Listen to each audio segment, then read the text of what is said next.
ሌላው መውረስ እንዲችል የሚጥር እርሱ ያወቀውን እግዚአብሔር ሌላው እንዲያውቀው የሚሞክር እርሱ የደረሰበትን የመንፈሳዊ ሕይወት ደረጃ ሌላው እንዲደርስ የሚፈልግ ሰው ነው ክርስቲያን። አብዛኞቻችን ግን መሬት ላይ ወርደን ሕይወታችንን ስንመለከተው እኛ ደህና ከሆንን ስለ ሌላው ጉዳያችንም አይደለም። እኛ ካስቀደስን ሌላው ሰው ያስቀድስ ጉዳያችን አይደለም። ምሳሌ ልስጣችሁ። እዚህ ቤተ ክርስቲያን እንደሰማሁት ከሆነ 31 ዓመት ከምስረታው ጀምሮ መቼም የነበረ ሰው አለ። 31 ዓመት ብዙ ዓመት ነው፣ ግን ሌሎች ደግሞ ረጅም ዓመታት ያስቆጠሩት ስላሉ ማለት ነው። በእነዚህ በ31 ዓመት ውስጥ ብዙ ቅዳሴ ያስቀድሰናል፣ ብዙ ኪዳን ተሳትፈናል፣ ብዙ የንግስ ክብረ በዓላትን አብረን አንግሰናል፣ አብረን በረከት ተቀብለን። በ31 ዓመታት ጉዟችሁ ውስጥ እናንተ ተቀምጣችሁ ግን ያልመጣና የቀረ ሰው ታውቃላችሁ? አታውቁ እንዴ? ሁላችሁም 31 ዓመት ሙሉ ቁጥር ሳይጎል እናለን መልሱ እንጂ ለምን ዝም ትላላችሁ? እንድንረዳው እኮ በ31 ዓመት ጉዞ ውስጥ እኛ እያስቀደስን አብሮን ያስቀደሰ አሁን ግን የሌለ ሰው አለ። እኛ ቅዱስ ቁርባን እየተቀበልን እሱ ግን መቀበል ጀምሮ ያቆመ ሰው አለ። ከኛ መካከል ያሳሰበው ሰው አለ? ያነፍስ አንድ ቀን ሁለት ቀን ሊያሳስበን ይችላል። የት ሄዶ ነው ምናምን እንላለን። ሶስትና አራተኛው ቀን በኋላ ግን አይቶ ጠግቦ ነው እንላለን። የሌላው ሰው ነፍስ ያናክል ጉዳያችን አይደለም። ከመጣ ይመጣል፣ ካልመጣም የራሱ ጉዳይ ነው። ዮናስ ግን አያችሁት? ለራሱ ነብይነት ሐሰተኛ መባልን ሳይሆን ብቻ የተፈራው ሌላውስ ቢባላል እኔ ብቻ ሳይሆን የምወቀሰው ሌላዎቹም ወንድሞቼ ነቢያት የሚወቀሱት አለ። ለሌላው ማሰብ የምንችልበትን ልብ እግዚአብሔር ለሁላችን ይስጠን። ስለዚህ ዮናስ አልሄድም አሻፈረኝ አለው በዚህ ምክንያት። ስለዚህ ምን ብሎ አሰበ? እግዚአብሔር እኮ እንደዚህ ሂድ አትሂድ ሂድ አትሂድ እያለ ፊት ለፊቱ እኔም እሱም እየተነጋገርን እኔ አልሄድም ስል እሱ ሂድ የሚለኝ ፊት ለፊት ቢያገኘኝ ነው፣ እዛው አጠገቡ ብቀመጥ ነው። ስለዚህ ብቆመልን አያገኘኝም አያየኝም ማለት። የዮናስ ብዙ የህይወቱ ነጸብራቆች በነገራችን ላይ እኛ ነን ክርስቲያኖች። ዮናስ ከፊት ለፊቱ ብቀመጥ ነው እንደዚህ በፈተና የከበበኝ እንደሚለው አንዳንድ ሰው ውጩን ዓለም አይቶት ትንሽ የውጩን ዓለም ክፋት ተረድቶ አይኔ ቤተክርስቲያን በገባ ይሻለኛል ብሎ ይመጣል። ከመጣ በኋላ ግን ውጪ ፈተና እንዳለ እዚህም ፈተና እንደሆነ ይቀምሳል። እዚህም የሚያስጨንቅ የሚፈትን ፈተና እንዳለ ያየዋል። እዛ የፈተነው ብዙ ነገር ትቶት ሲመጣ እዚህ ሁሉም ነገር ሰላም ይሆናል ብሎ ነበር። ግን ከዚህ ደግሞ መውጣት እንዲችል የሚያደርጉ ብዙ አይነት ፈተናዎች ይገጥሙታል። እና አንዳንድ ሰው ምን ብሎ ያስባል? እኔ ዓለሙን ሸሽቼ ደህና ለመሆን ቤተክርስቲያን ውስጥ ብሰበሰብ ጭራሽ ደግሞ የሸሸሁትን ፈተና እዚህ ይመጣብኛል እንዴ? ፊት ለፊቱ ተቀምጬ እኮ ቢያገኘኝ ነው እንደዚህ የሚፈትነኝ፣ እንደዚህ አድርጎ በብዙ ውጣ ውረድ ውስጥ እንዳልፍ የሚያደርገኝ። ስለዚህ አንደኛዬን በወጣና እዛ ብፈተን ይሻላል ይላል አንዳንድ ሰው። ልክ ዮናስ ፊት ለፊቱ ቢያገኘኝ ነው እንደ ጨቀጨቀኝ እንዳለው ፊት ለፊቱ ቢያገኘኝ ነው እንደዚህ አድርጎ በፈተና ህይወት ውስጥ በደንብ አድርገ እንድታሻረገኝ የሚል ክርስቲያን አለ ዮናስ። ስለዚህ ያደረገው አማራጭ የወሰነው ውሳኔ ምንድን ነው? ነነዌ ከመሄድ ይልቅ ተርሴስ ወደምትባል ቦታ መርከብ ተሳፍሮ እንዲሄድ ወሰነ። ከነበረባት ከተማ ወደ ነነዌ ለመሄድ እግዚአብሔር አርግ ያለውን ለማድረግ ዮናስ ተሳፍሮ ቢሄድ ከነበረባት ከተማ እስከ ነነዌ ድረስ 200 ኪሎ ሜትር። ስንት ኪሎ ሜትር? እየሰማችሁ ነው? እባካችሁ መልሱ። ይሰማችኋል? ስንት ኪሎ ሜትር ነው? 200 ኪሎ ሜትር ሂድ የተባለበት ቦታ ቢሄድ።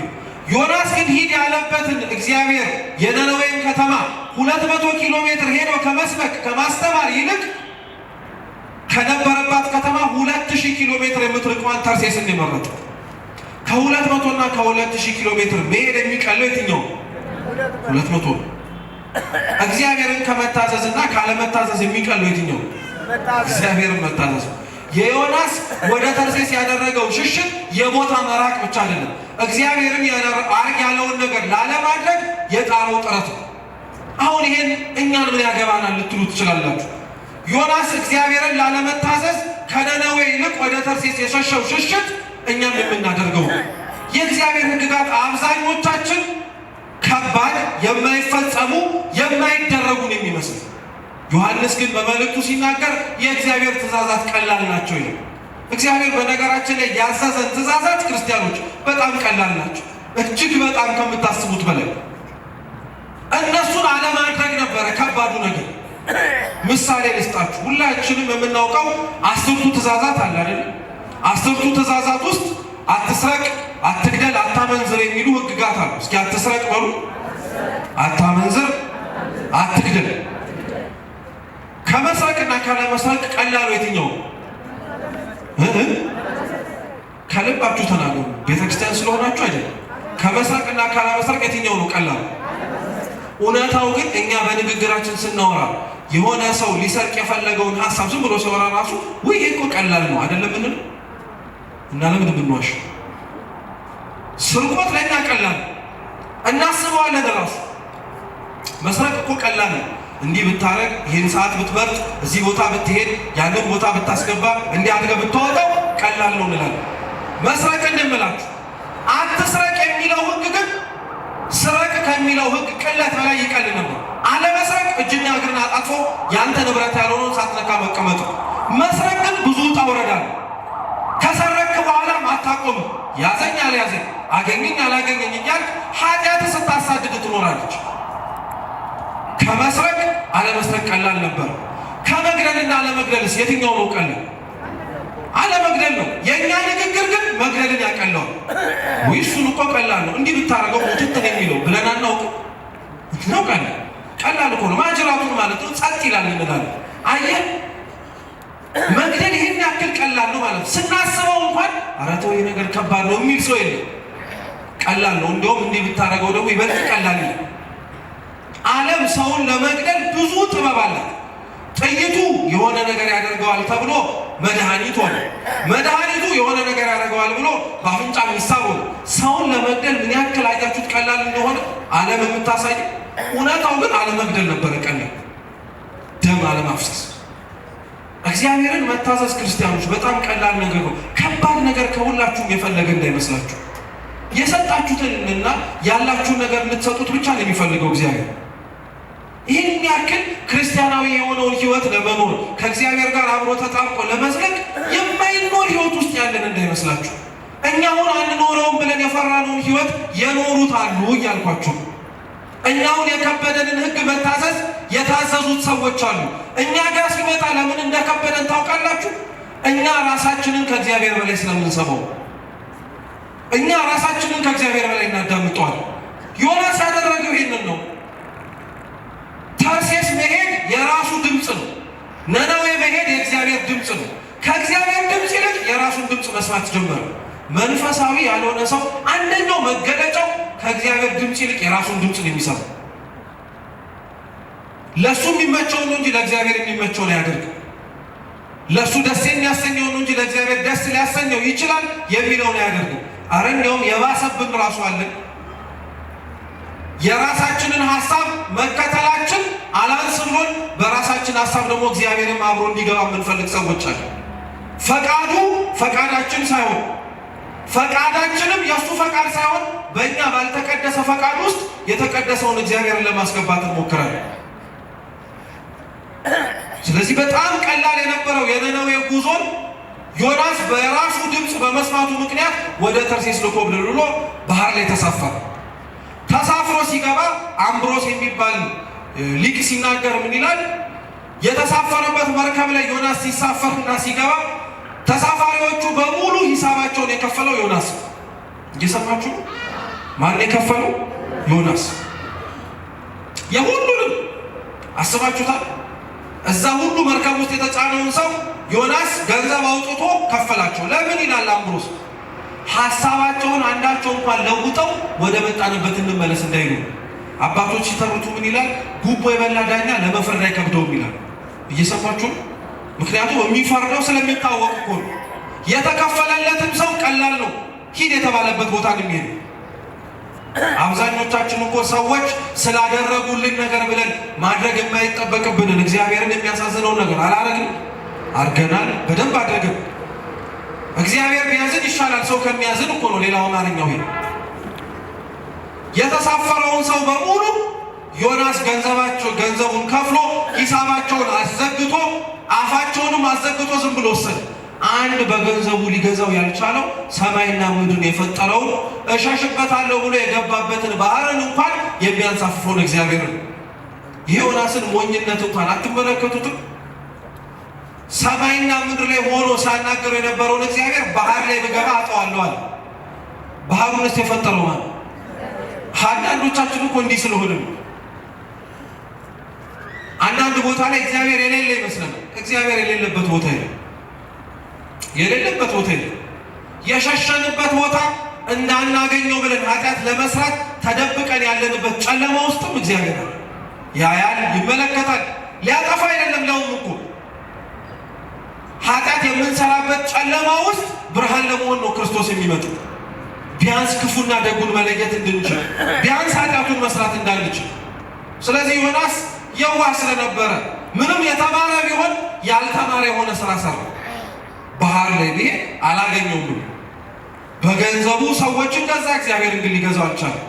አንዳንዶች አለን ባለን ነገር እግዚአብሔርን ልክ እንደ ሰው ልጅ ጠምዝዘን መግዛት የምንፈልግ ሰዎች አለን። አንዳንድ ባለጸጋ ገንዘቡ እሱ መኖር የሚጠበቅበትን ክርስቲያናዊ ሕይወት እንዲኖርም ያደርገዋል። ገንዘቡን ስለከፈለ ንስሐ መግባት የማይጠበቅበት፣ ገንዘቡን ስላወጣ እሱ ከቅዱስ ቁርባን ኃላፊነት ነፃ ነው። ገንዘቡን ስላወጣ ከሱ ምንም የማይጠበቅበት፣ በቃ ገንዘቡ ሁሉን ነገር የሚከፍትለት ይመስላል። እንዳይመስላችሁ እዚህ ያለ ገንዘባችንን በሙሉ ቆልለን እዚህ ፊት ለፊቱ አስቀምጠን እግዚአብሔርን ውሰደው ብንለው እንዳላየ ሰው ወይኔ ጉዴ ከየት መጣ የሚል ይመስላችኋል? ምኑም እኮ አይደለም። እኛ የምንመጻደቅበትን ገንዘብ ቅጠሉን ይቀርና ማዕድን ለማውጣት የምንቆፍረውን መሬት የፈጠረው ማለት ታዲያ ምኑ ነው የኛ ገንዘብ? ገንዘቡ እኮ አልቸገረውም እግዚአብሔር። በነገራችን ብሩ በጣም ቀላል ጉዳይ እኮ ነው። ገንዘብ ምክንያቱም ፈቃድ ስለሌለው ነው። የያዘው ሰው ነው የሚያስብ። እኔ በኪሴ ውስጥ ያለውን ገንዘብ ከፈለኩኝ ኃጢአት ልሰራበት እችላለሁ፣ ከፈለኩኝ ልጸድቅበትም እችላለሁ። ገንዘቡን የሚያዘው ሰውየው ስለሆነ እግዚአብሔር ፈጥሮት አልታዘዝ ያለው ገንዘብ የኛ ሰውነት፣ ገንዘቡ እግዚአብሔር እንዳዘዘው ያደርጋል። ገንዘቡ ግለሰቡ እንዳዘዘው ያደርጋል። እግዚአብሔር ፈጥሮት አልታዘዝ ያለው እኛ። እግዚአብሔርን ለመታዘዝ የሁላችንን ልብ አይምሮ አምላካችን ልዑል እግዚአብሔር ይክፈትልን። ስለዚህ ዮናስ ባህር ላይ ኮበለለ። በገንዘቡ እግዚአብሔርን ሊገዛው አልቻለም። ሞክሮ ነበረ። ስለዚህ እግዚአብሔር አምላክ ዮናስን ቢለው ሊሰማው ስላልቻለ እሱ ባይሰማው ሊሰሙት የሚችሉትን ፍጥረታትን መናገር ጀመር። እግዚአብሔር ዮናስ እንዲመለስ ቃሉን ሰምቶ ካጠፋው ጥፋት እንዲመለስ ያደረገው ፍጥረታትን ማዘዝ ነበር። ስለዚህ ባህሩን አናወጠበት። ስለ አንድ ዮናስ ብሎ እግዚአብሔር አምላክ መርከብ ውስጥ የተሳፈሩትን ሰዎች በሙሉ ሰላም ነሳቸው። እዚህ ውስጥ ያለን ሰዎች በደንብ አድርጋችሁ ስሙ። ስለ አንዳችን ነፍስ መመለስ ብሎ ነው እግዚአብሔር አምላክ ሀገርና ቤተክርስቲያንን እንደዚህ የሚያደርጋት። አንድ ያጠፋ ሰው ከተመለሰ ተብሎ እኛ ስንቶቻችን እንመለሳለን? ሲጀመርስ እንደ ሀገር የመጣውን ችግር በሉት፣ እንደ ቤተክርስቲያንም ባለንበት ህይወትም የገጠመንን ችግር ጥፋቱ የኔ ነው እንላለን። እንዴ ጣት አይደል እንደምንጠቁመው ወደ ላይ እነገሌ ናቸው እነንትና ናቸው እያለ አንዳችንም ወደ ራሳችን መጠቆም አንፈልግም። ዮናስ አልታዘዝ ሲል እግዚአብሔር አምላክ የሚታዘዙለትን ፍጥረታት መናገር ጀመረ። ባህርን ንፈሺ፣ አገላብጩ፣ ሰላም ንሻቸው አለችው። ዮናስ እሱ የተሳፈረበት መርከብ ውስጥ ምንም የተሰማው ነገር የለም። ለጥ ብሎ ተኝቶ። መርከብ ቤተ ክርስቲያን ናት። መርከብ ሀገር ነው። መርከብ የምትኖሩበት ቤተሰብ ነው። ክርስቲያኖች እንደ ባህር እንደ ነፋስ የሚያናውጥ መከራ እየመጣ ሁላችንም አንቀላፍተን የተኛለን። ጉዳያችንም አይደለም። ውሃው ዘልቆኛ የተኛንበት አልጋን እስካላረሰው ድረስ እናገባን። እኛ ውጭ ስለሚነፍሰው ነፋስ እዚህ ገባል ብለን እንኳን አንሰበሰቡ። እዚህ ገባል ብለን አንጠነቀቅም። ያ አይደለም ብዙ ዋጋ ያስከፈለ። መጠንቀቅ አለብን ክርስቲያኖች፣ መንቃት አለብን። ዮናስ ተኝቶ ምንም ነገር ሲፈጠር አልሰማም። እሱ ባጠፋው ጥፋት የሚበጠበጡት ሰዎች ግን ነቅተው ወደ አማልክቶቻቸው መጮህ ጀመሩ። እግዚአብሔርን ራሱ እኮ ያመልኩት ይሄ ሕዝብ መርከብ ውስጥ ያለው እግዚአብሔርን የሚያመልክ ሕዝብ አይደለም። ነፋሱ ግን ሲናወጥ ይሄ ጤነኛ ንፋስ አይደለም ብለው ወደ አማልክቶቻቸው መጮህ ጀመሩ። ዮናስ ተኝቷል፣ ምንም ነገር የለም። መጨረሻ ላይ መፍትሄ ብለው ማሰብ ሲጀምሩ አንደኛ መፍትሄ ያደረጉት ምናልባት መርከቧ ከብዶት ሊሆናል ይችላል ሸክም ብለው እያነሱ ሸክም መጣል ጀመሩ። እየሰማችሁ ሸክም መጣል ጀመሩ። ሸክሙ ሲጥሉት መርከቡ ክብደቱ እየቀለለ ሲመጣ ከተስተካከለ ብሎ ግን ይበልጥ እየጨመረ መጣው። ስለዚህ ችግሩ የሸክም አይደለም ማለት ነው። ለዛ ነው ቅዱስ ዮሐንስ አፈወርቅ እንዲላል ዮናስ በሉ ሁላችሁ ዮናስ የተሳፈረባትን በሉ እንጂ መርከብ የከበዳት ሸክሙ ሳይሆን የዮናስ ኃጢአት ነው። አዎ ቤተ ክርስቲያንን የከበዳት ሸክማችሁ የኛ ኃጢአት ነው፣ ሌላ ነገር አይደለም። ሰላም የነሳት የኛ ኃጢአት ነው። እረፍት የነሳት የኛ ኃጢአት ነው። መረጋጋት የተሳናት በእኛ ኃጢአት ምክንያት ነው ሀገራችን። ሌላ ምንም ነገር መጥቶ አይደለም። የሚቀሰቀሰን ሰው መጥቶ እንኳን ሲቀሰቀሰን መተኛት ስለምንፈልግና ስለምንመርጥ ዮናስን ወርደው ቀሰቀሱት። ተነስ ልጠፋ ነው አሉት። ነቅቶ ቆመ። ምንድን ነው ሲል መርከቡ ከግራ ወደ ቀኝ ከፊት ወደ ኋላ እየተናገረ አረ እንደው እባክህ ወደ እግዚአብሔር ጩህ ለምን አሉት። አይገርማችሁም? እግዚአብሔርን የማያውቅ ለሌላ አማልክት ሲጮህ የነበረ ሕዝብ ልክ ዮናስን ከቀሰቀሰው በኋላ ግን እስኪ ወደ እግዚአብሔር ጩህ አሉት። መከራው ችግሩ በዮናስ ምክንያት የተነሳው ማዕበል እግዚአብሔርን የማያውቁት ሰዎች እንዲያውቁት ምክንያቱ ነው። አይገርማችሁም? እግዚአብሔር አሰራሩ እንዴት ረቂቅ እንደሆነ። እኛ ያጠፋነው ጥፋት በእኛ ምክንያት የመጣው መቅሰፍት እኛን ሊያጠፋ ሲመጣ ጥፋቱን ተመልክተው ደግሞ እግዚአብሔር ለካ እንዲህ አይነት አምላክ ነው ብሎ የሚመለሱ አሉ። እኛንን እኮ ልባችን ደንድኖ አልመለስ ያለው ለእግዚአብሔር። እኛንን የሚያሳየውን ብዙ ነገሮች እየተመለከትን መስተካከል ይከበዳል። ወደ እግዚአብሔር ጩኹ አሉት። ዮናስ እንዴት አይነት ቅን፣ እንዴት አይነት የዋህ፣ እንዴት አይነት እውነተኛ ሰው መሰላችሁ! ለማስመሰል እንኳን እጁን ዘርግቶ አቤቱ ጌታ ሆይ ለማለት ራሱ አልፈለግም። እኔ ነኝ ያጠፋሁት አለ። እስኪ እኔ ነኝ ያጠፋሁት በሉ። አንዳንድ ሰዎቻችን በጣም አስመሳይ ነው። ጥፋቱ በእኛ ምክንያት እየመጣ እኔ ነኝ ያጠፋሁት ከማለት ይልቅ በአንገታችን ላይ ገመድ ቢገባ ይቀለል። ዮናስ ማስመሰል እኮ ይችል ነበር። ለምሳሌ አንተ ጸልይ የጠፋብን የመጣብን ነገር እንዲያልፍልን ሲሉት እኔ ምን አጠፋው? እናንተ ናችሁ ጣዖት የምታመልኩት፣ በእናንተ ኃጢአት ምክንያት የመጣ መቅሰፍትስ ቢሆን ማለት ይችላል አይችልም? ይችላል። አሁን እንደዛ የምንል ክርስቲያኖች እኮ አሉ። በሀገር ይሄ መጣ ሲባል እና እኛ ክርስቲያኖች ምን አጠፋን? ስንት አሕዛብ አለ አይደል እንዴ? እግዚአብሔርን ረስቶት ክፋት እያደረገ የሚኖር እንላለን። ስለ ሌላው ኃጢአት ምን አገባህ?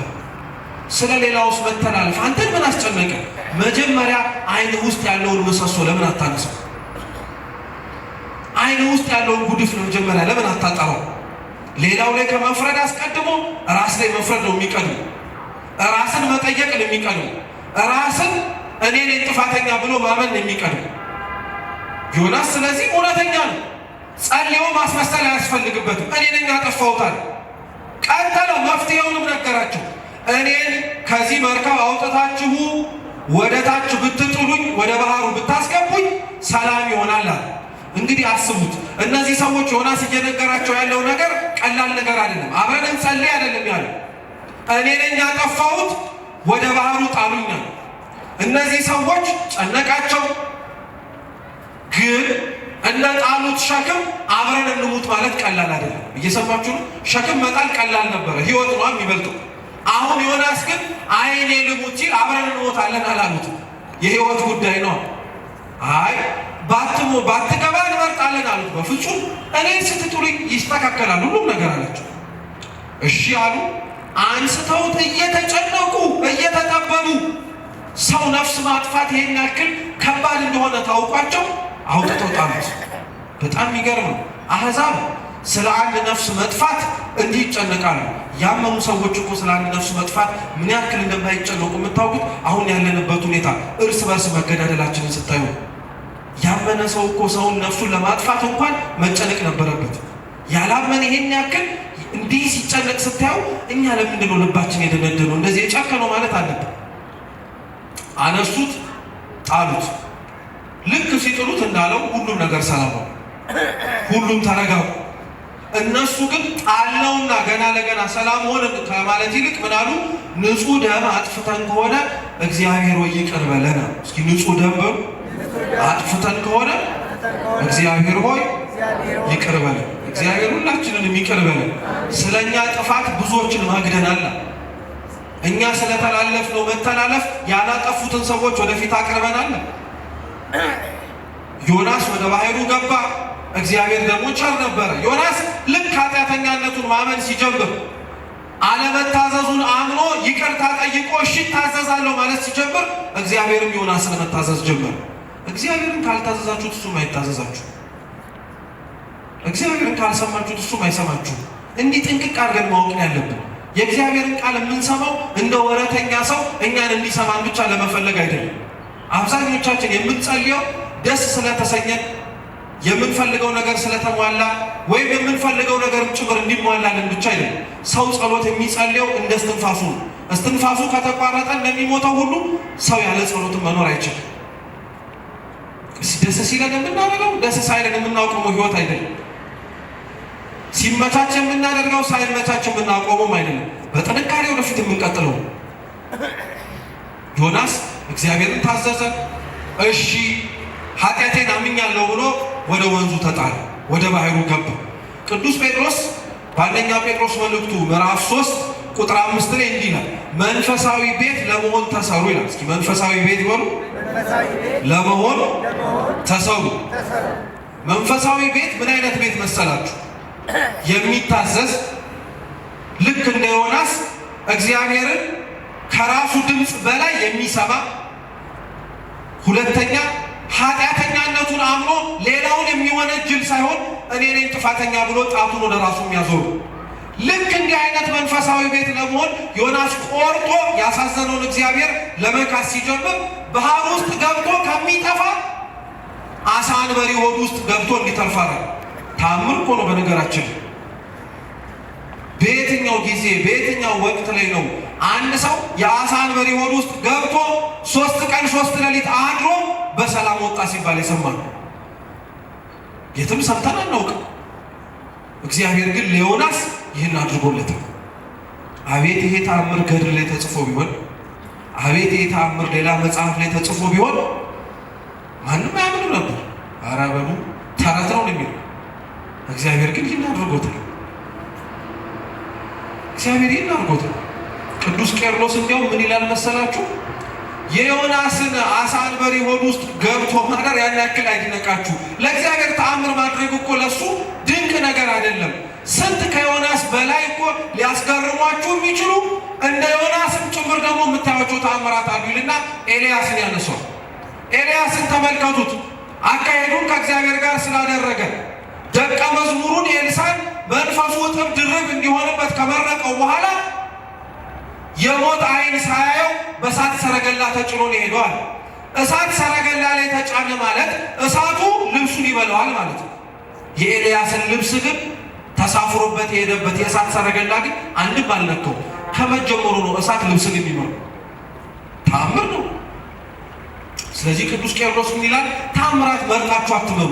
ወይ ካመናችሁ ሁሉንም እመኑ፣ ወይ ካላመናችሁ ሁሉንም አትመኑ። መርጦ ይሄን ያደርጋል፣ መርጦ ይሄን ያደርጋል አትበሉ። እግዚአብሔር ነው። ኧረ ይሄ ምን ይደንቃችኋል? እንኳን እኛ ዮናስ አሳ አንበሪ ሆድ ውስጥ ገብቶ 3 ቀንና 3 ሌሊት ቆየ ማለት ይቀርና ዮናስ ራሱ አሳ አንበሪውን ዋጠው ብንባል እናምናለን። ለእግዚአብሔር የሚሳነው ነገር የለማ። አሁን እኮ የእግዚአብሔርን ስራ በእኛ አይምሮ ልክ ስላደረግነው እኛ የምንችለውን የሚችል እኛ ማንችለውን ያረገው ይሆን አያረገው ይሆን ስለምንል ነው እንጂ በእውነት ለእግዚአብሔር የሚሳነው ነገር እኮ የለም። ዮናስን 3 ቀን 3 ሌሊት እዛ አሳ አንበሪ ሆድ ውስጥ እንዲቀመጥ አደረገው። ለምን? መንፈሳዊ ቤት ሆኖ እንዲሰራ ስለፈለገ። አለመታዘዙን አምኗል፣ ኃጢአተኛነቱንም አምኗል። አሁን አሳ አንበሪ ሆድ ውስጥ ደግሞ እያስተማረው ያለው ምንድን ነው ብላችሁ የምትጠይቁ ከሆነ እኔን የምትጠብቀኝ ከሆነ ቃሌን የምታከብር ከሆነ እኔም እንዲጠብቅሃለሁ ሊለው። አስቡት፣ የተሳፈረባት መርከብ ባህሩ እየተናወጠ ሲመጣ ባህሩ እየተነሳ ውሃው መርከቡ ላይ ይገባበት ነበር። እየሰማችሁ ነው? ያስጨነቃቸውም እሱ ነበር። ልክ እግዚአብሔርን ታዞ ዮናስ ወደ ባህሩ ሲገባ ግን የገባበት አሳ አንበሪ ውሃ ወደ ውስጡ ያስገባል?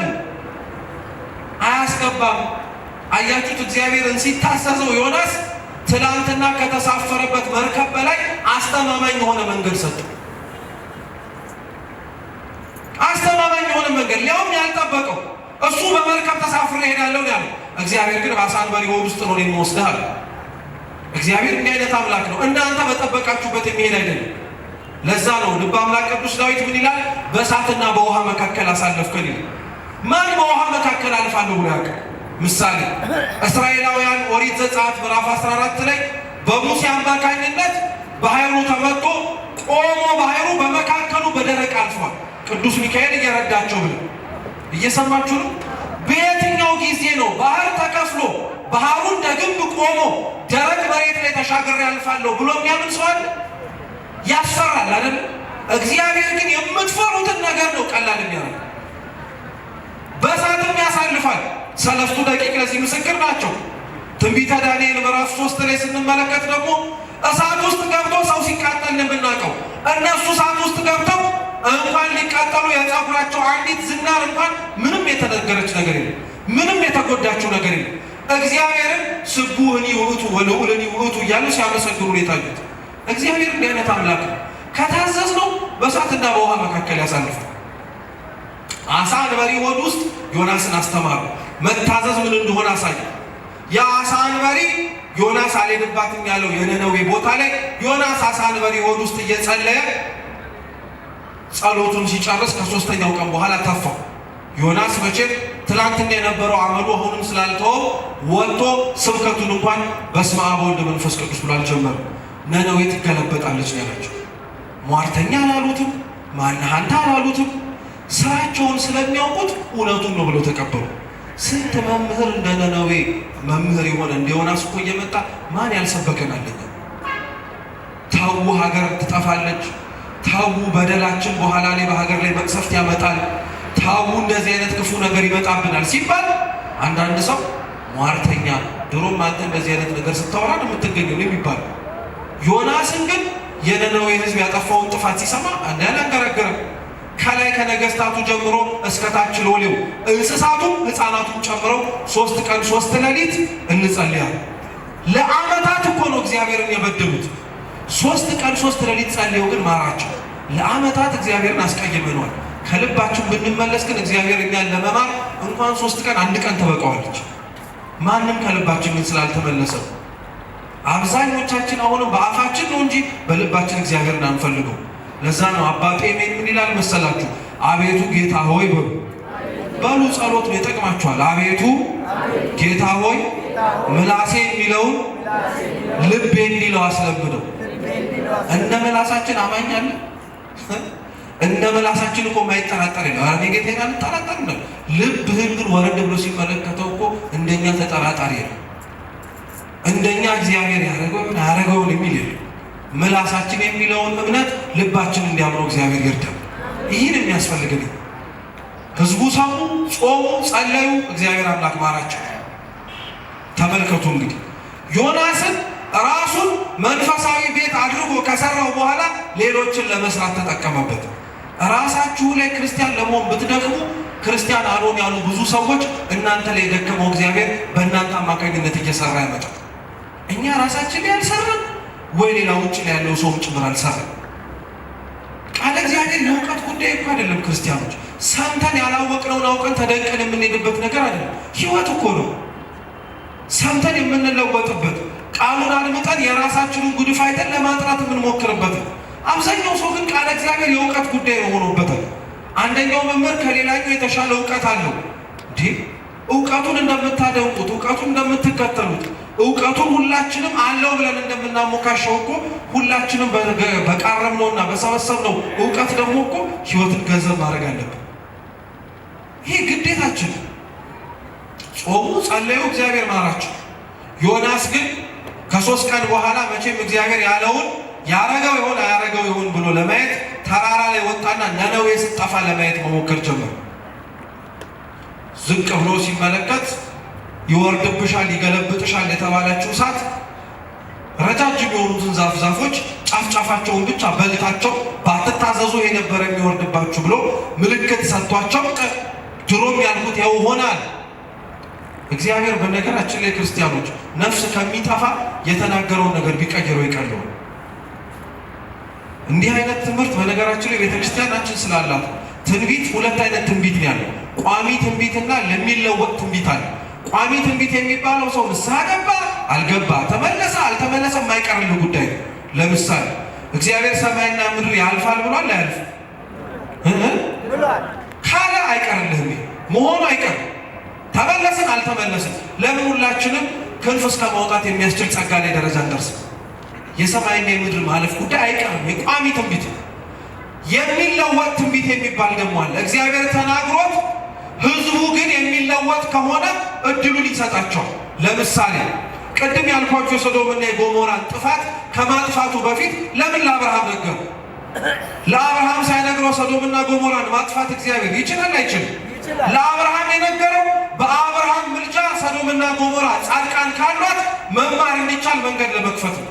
ስለዚህ 10 ጻድቅ ቢኖር ኖሮ ሰዶምና ጎሞራን ይመራት ነበር። ነነዌን ለመገልበጥ ለምን ዮናስን መላክ አስፈለገው? ዮናስን ሳይልከው መገልበጥ አይችልም? ይችላል። ዮናስን የላከው ግን የተናገርኩባችሁ ነገር መሆኑ አይቀርም ብሎ እግዚአብሔር አምላክ እንደ አምባገነን መሪ የተናገርኩት የወለዱት ከሚጠፋ የተናገሩትም እንደዚህ የሚባል ተረት አታውቁ? የተናገሩት ከሚጠፋ የወለዱት ይጥፋ ይባላል። እግዚአብሔር እንዲህ አይነት አምላክ አይደለም። የወለዳቸው ልጆቹ እንዲኖሩለት ይፈልጋል። ለዛ ነው ዮናስን የላከላቸው። ስለዚህ የተናገረውን ነገር ዮናስ ያለውን ቃል ሰምተው የእግዚአብሔርንም የንስሐ ጥሪ ሰምተው ተመለሱ። እግዚአብሔር በሕይወታችን ላይ ያንጃበበብንን መቅሰፍት እሱን መስማት የጀመረ ጊዜ ላይ መልሰዋል። ተናገር ያለውና አይቀርልህም ብሎ የሚያስጨንቅ ጭንቅ የሚያበዛ አምላክ አይደለም እግዚአብሔር። ተመለሱ። ዮናስ ተናደደ፣ ተበሳጨ። ድሮም ይሄ ነበር የፈራሁት ብሎ ፀሐይ በጣም ስለመጣው ከአንዲት ቅል ዛፍ ጋር ለመተኛት ሞከረ። ብዙም ጥላ አግኝቶ ደስ ብሎት ሳይጨርስ ያቺ ቅል ዛፍ ወዲያውኑ ደረቀች። ዮናስ ድጋሚ ብስጭቱ አገረሸበት። ለምን እቺን የቅል ዛፍ ወሰድክብኛል? እግዚአብሔር ምን አለው? ስለ አንዲት ስላልፈጠርካት የቅል ዛፍ ጥላ ሆናልህ። አሁን ስለጠፋች እንዲህ የምትከነከን ከሆነ ሳትፈጥራት ያችን የቅል ዛፍ እኔ ለፈጠርኳቸው ለነነዌ ሕዝቦች እንዴት አልከነከንም? እነሱ እኮ ግራና ቀኛቸውን አያውቁም አለ። አይገርማችሁ? አብዛኞቻችን እግዚአብሔር በምሕረት ዓይኖቹ ያየን እኮ የሚያስምር ስራ ኖሮን አይደለም፣ ግራና ቀኛችንም ስለማንለይ የተደናበርን ስለሆነ መሐሪ ስለሆነ መደናበራችንን አይቶ ስለራራልን ነው እንጂ በጣም ቀጥተኛ መንገድ እየሄድን ቀኝ ቀኙን ጥሩ ጥሩን መርጠን ግራ ግራውን ክፉ ክፉን ትተን የምንሄድ ሆነን አይደለም። አይደለም ክርስቲያኖች፣ መንፈሳዊ ቤት ስለሆንን አይደለም እግዚአብሔር እየማረን ያለው። መንፈሳዊ ቤት ሆነን መሰራት እንድንችል ግን እየሞከርን መኖር እንድንችል እድሜውን ስለሰጠን። ግን ስንቶቻችንን የተጨመረልን እድሜ የቀረልን ኃጢአት የምንሰራበት ይመስል እኮ ነው የምናደርገው እንጂ ያልሰራነውን ጽድቅ ለመስራት ስንሮጥ አንታየ። አያድርገውና ክርስቲያኖች፣ አሁን ይሄ ሁሉ የመጣው አሁን ይሄ ሁሉ የሆነብን ነገር በሙሉ እንደ ዮናስ ለትምህርታችን መነሻ እንዳደረግነው አንድ ሰው ተነስቶ ዛሬ አሁን እኔ እንኳን ተነስቼ ይሄ ክፉ ነገር የመጣብን በማን ምክንያት እንደሆነ እናውቅ ዘንድ ሁላችሁም ስማችሁን ጻፉና ዕጣ እንጣጣል። የወጣበትም ሰው ለሁላውም ኃጢአት እኔ ተጠያቂ ብሎ ዋጋውን ይከፍላል ተብሎ ያንዳችን ስም ይወጣል። እንቀበለዋለን። እንዲሆነስ ጸሎት አድርጉበት ተመልሶ የኔ ስም ሳይሆን ይሄ ተሳስቷል ዕጣው ምን ምንል። አዎ ኃጢአተኛነትን ማመን ግዴታ ያስፈልገን። ዕጣው እኛ ላይ ሳይወጣ ራሳችንን መጀመሪያ ማየትና መመልከት አለብን። መንፈሳዊ ቤት ሆነን ለመሰራት እግዚአብሔር አምላክ የሰጠንን ጊዜ እውነት ክርስቲያኖች አንቀልድበት። አለመኖር አንድ ቀን አለ። አንድ ቀን እንዲሁ እንደመሸ ላይነጋ ይችላል። መቼም የምንፈራው ሞትን ስለሆነ ነው፣ እግዚአብሔርን አይደለም። እውነታው እንደዛ ነው። አብዛኞቻችን የምንሳቀቀው ሞትን ነው እንጂ ከእግዚአብሔር ዙፋን ፊት ቆሜ ይፈረድብኛል ብሎ የሚፈራ ሰው ይኖር ይሆን? አይደለም። ሞትን ግን እንፈራዋለን። ሳንኖር፣ ሳንወልድ፣ ሳንከብድ፣ ሳናፈራ እንዲህ ሳናይ እንላለን። ክርስቲያን መሆን ከሁሉም በላይ የሚበልጥ ትልቅ ግብ፣ መንፈሳዊ መሆን ትልቅ የሆነ የሚያስችለን ሁሉንም ያጣነው ነገር የሚስብ ነገር። እግዚአብሔር አምላካችን ሁላችንም ኃጢአታችንን አምነን ራሳችንን ተመልክተን ታዘነው ለመኖር በቸርነቱ ይርዳን። ያስተማረን አምላካችን ስሙ የተመሰገነ ይሁን። በተማርነው ፍሬ እንድናፈራ አምላካችን ቅዱስ እግዚአብሔር ይርዳን። በስብሐት ለእግዚአብሔር።